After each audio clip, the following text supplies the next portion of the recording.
संत लोग बैठे हों तो वाचन नहीं करना चाहिए, अनुश्रवण करना चाहिए, क्योंकि संतों की उपस्थिति बताने की नहीं, अनुभूति करने की होती है।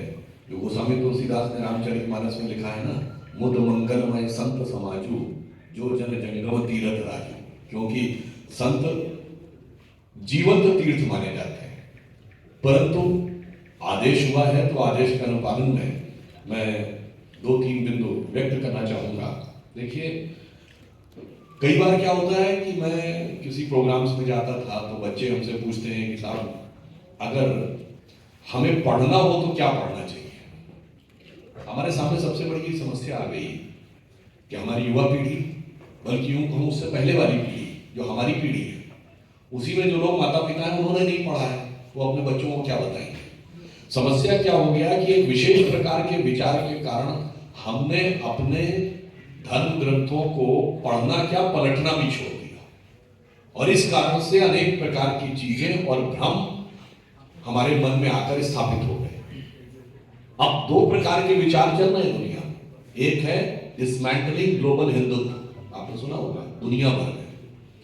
फिर इरेडिकेशन ऑफ सनातन धर्म। यदि खंडन का विचार चल रहा है तो मंडन का भी प्रयास होना चाहिए। तो मुझे लगता है कि स्वामी जी ने जो ये विषय प्रतिपादित किया है, ये इस दृष्टि से बहुत उपयुक्त है। देखिए, हमारे धर्म ग्रंथ तो इतने व्यापक हैं कि मतलब सैकड़ों धर्म ग्रंथ हैं अगर आप वैदिक वाङ्मय में ही पढ़ें।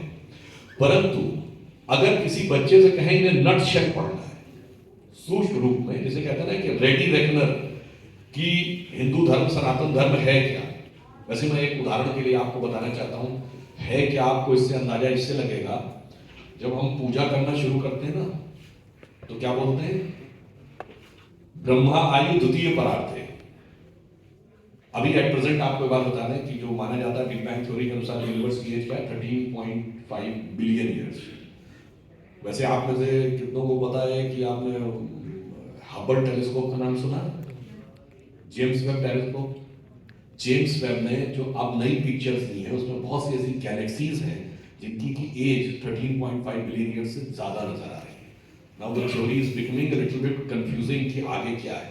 तो हमारा कहां से शुरू होता है, हम कहते हैं ब्रह्मा आयु द्वितीय परार्ध, यानी ब्रह्मा जी की आयु का द्वितीय परार्ध। जब आप कभी जाते होंगे पंडित जी हाथ में लेके जब बोलना शुरू करते हैं, हम लोग ध्यान ही नहीं देते, हमारे बच्चे क्या, माँ बाप ने भी ध्यान नहीं दिया बोला क्या जा रहा है।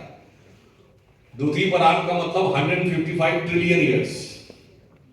फिर श्वेत वाराह कल्पे, अगला 101.97 बिलियन ईयर्स।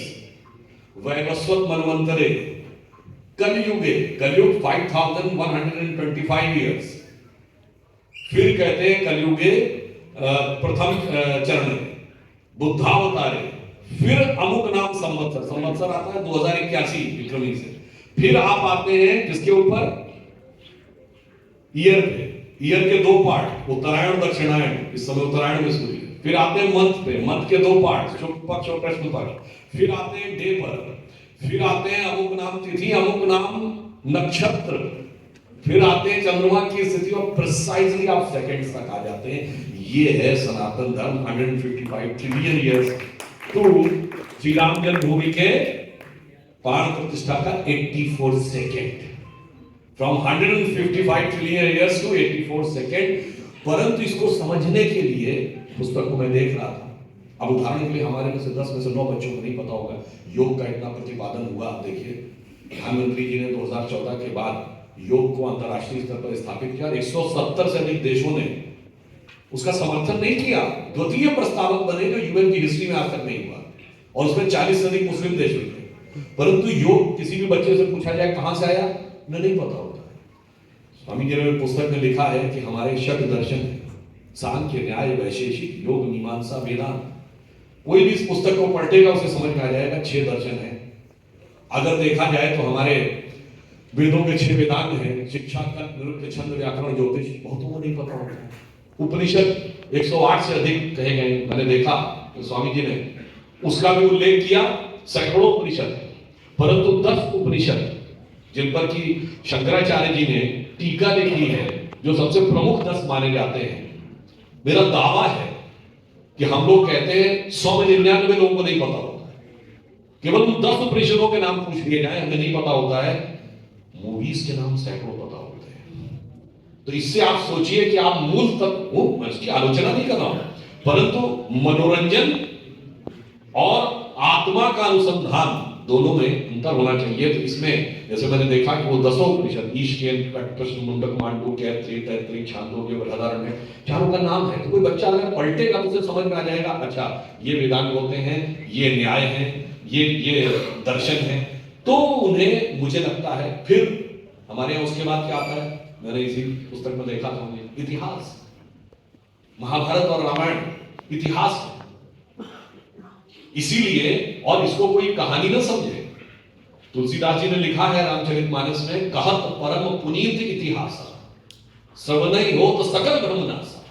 ये परम पवित्र इतिहास है, जिसको पढ़ने से सारा ब्रह्मनाश हो जाता है। और ब्रह्मनाश के लिए एक वैसी चीज और बता दूं, आजकल बहुत प्रकार के क्वेश्चन उठाते हैं ना, हमारे इन दोनों ग्रंथों में रचयिता कौन है? रामायण के रचयिता महर्षि वाल्मीकि और महाभारत का रचयिता महर्षि वेदव्यास। आज वाल्मीकि समाज किस में आता है? शेड्यूल कास्ट में। महर्षि वेदव्यास की मां क्या थी? मछुआरन। जो समाज कुछ राज्यों में, जैसे दिल्ली में जहां हम खड़े, वहां शेड्यूल कास्ट में आता है, उत्तर प्रदेश में ओबीसी में आता है।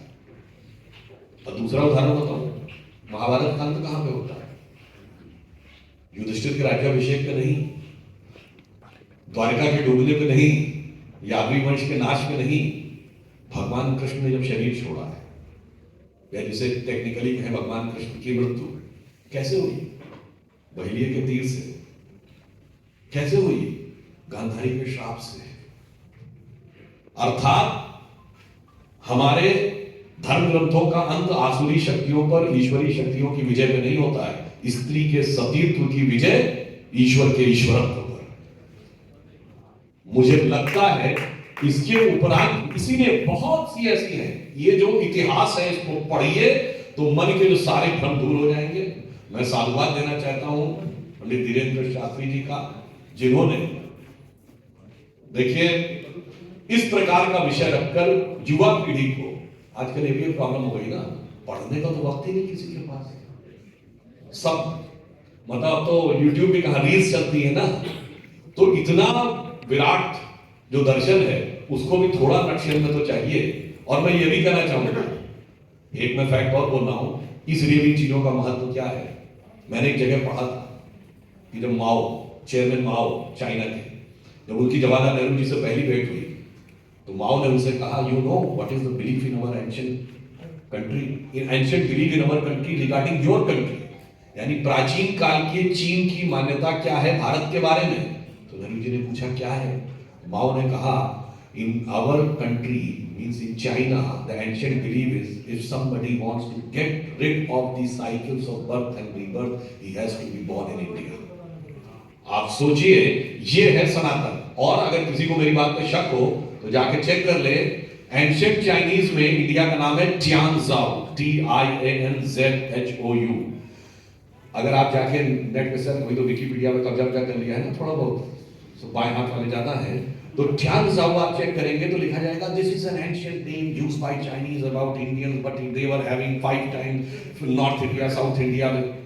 आप जाके चेक करिएगा, चाइनीज की डिक्शनरी में जाइएगा, TIAN का मीनिंग देखिएगा, और फिर चाइनीज भाषा की डिक्शनरी में जाओ का मीनिंग देखिएगा।